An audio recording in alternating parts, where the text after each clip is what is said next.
All right, hello everyone. I hope that you are all doing well in this intergalactic world, intergalactic multidimensional world that we are exploring. My name is Nancy Rebecca. I'm a registered nurse. I tend to be pretty practical about things, but when all this intergalactic energy frequencies started coming in about 6 months ago, it's really opened a lot of curiosity doors for me, and I hope that it's opening up your curiosity as well, because I would much rather explore it now than to be kind of sidelined by shock, like if a spaceship landed on my lawn. I've always kind of thought about that. Like, would you, if a spaceship landed out on the street where you are, would you open the door and walk out, or would you go hide in the basement? And I'm laughing like that because I explore this in my mind and I'm like, I don't know what I would do. But anyway, I'm getting off track here. So in this, I'm doing a series of 7, and this is the 4th episode of the series, and it's about how frequency carries telepathic messages. So this can be good for any reason. I talked about in the episode 3, I talked about an experience that I had. I never heard any telepathic communication. I never felt kind of downloaded with a knowingness. There wasn't anything like that. It was probably just more of a feeling that something was off. But frequencies carry light codes. Light codes, within each light code is a tremendous amount of information. So every little invisible to the naked eye light code can carry in it just pockets of a tremendous amount of data. Like if you think about like a little quartz crystal, little tiny, it can hold trillions of bits of data. So a light code can be like that. Well, in a telepathic message, we think in terms of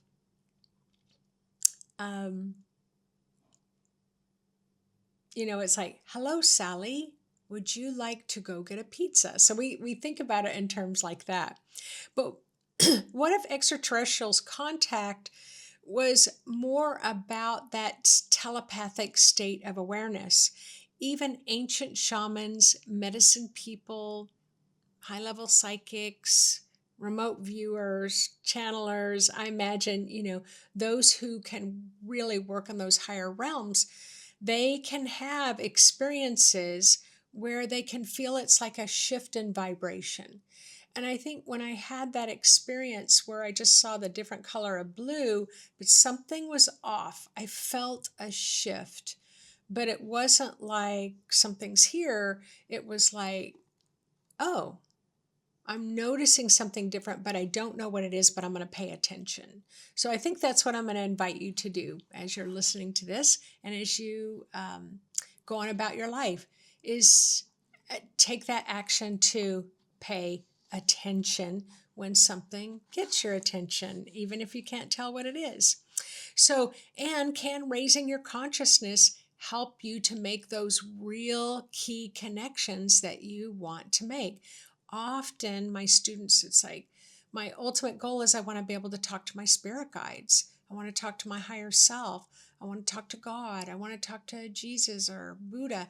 And so it's actually really easy to do.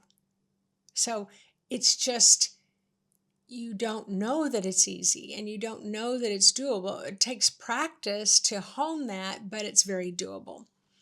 So our traditional views of extraterrestrial contact often just focus on aliens and spacecraft. Aliens and spacecraft.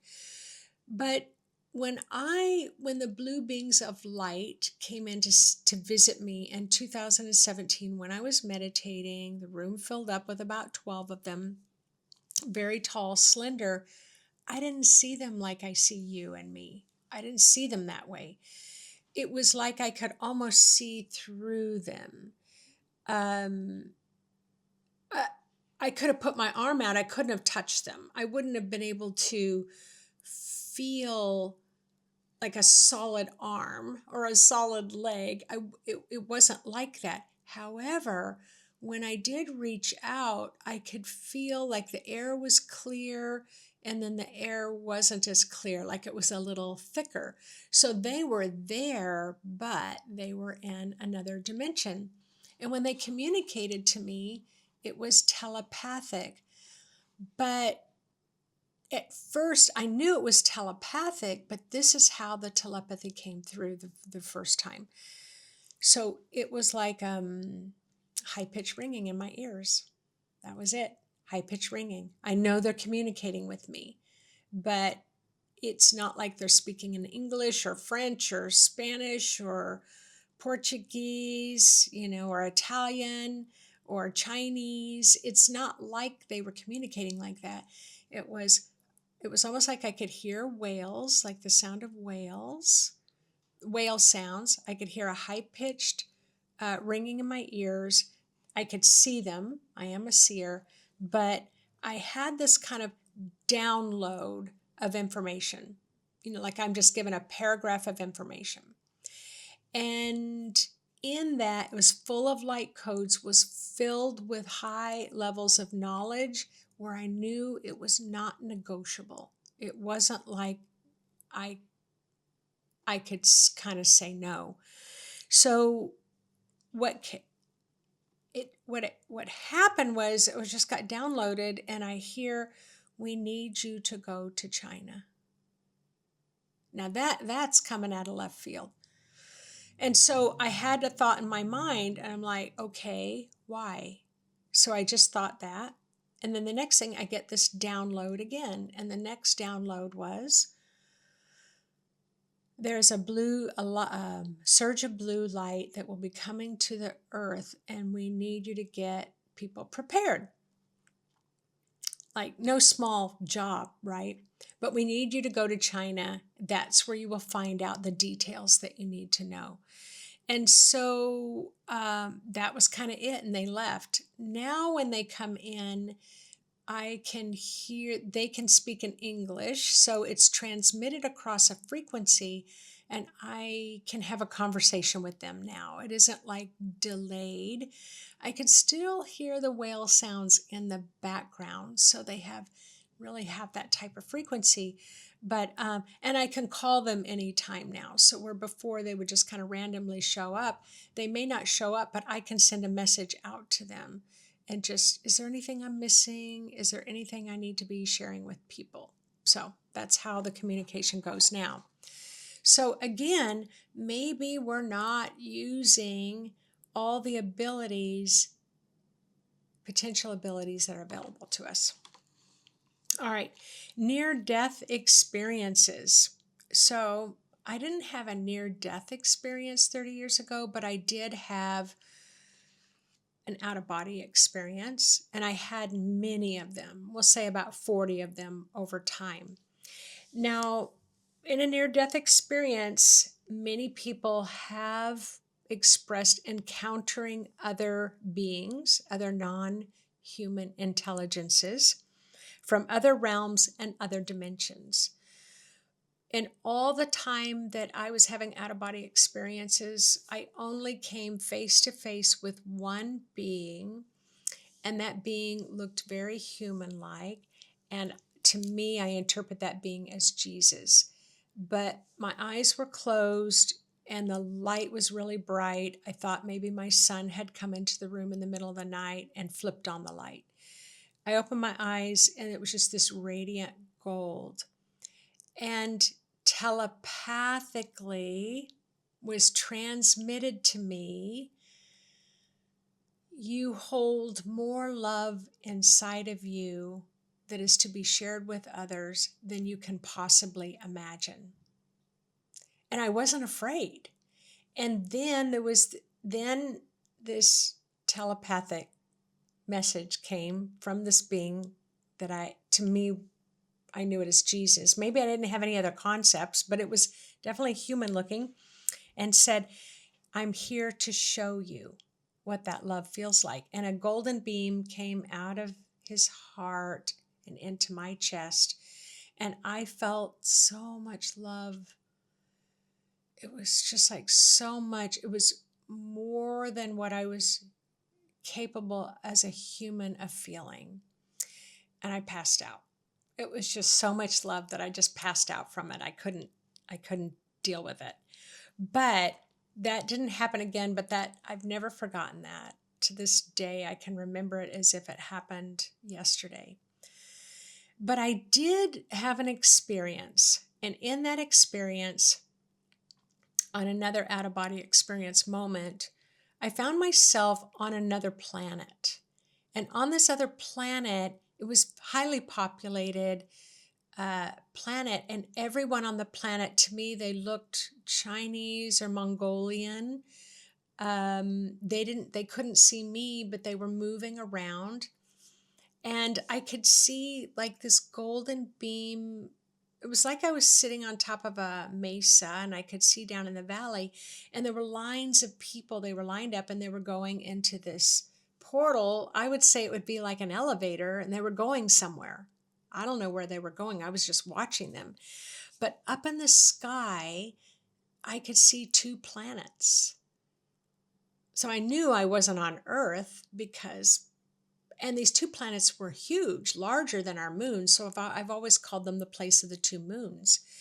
And I visited that place a couple of times, but I never engaged with any being. I have no idea where it was. It was beautiful and green and gardens and waters, but all the people looked really similar. So, and it felt beautiful, just benevolent beings, kind. I wasn't frightened at all. And so in that near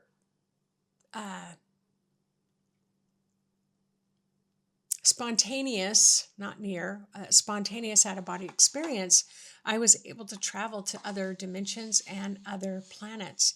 And so how many of you either have, or maybe you are traveling to those other dimensions? Maybe you are traveling in your astral body to those other planets, and you just are not aware of it yet.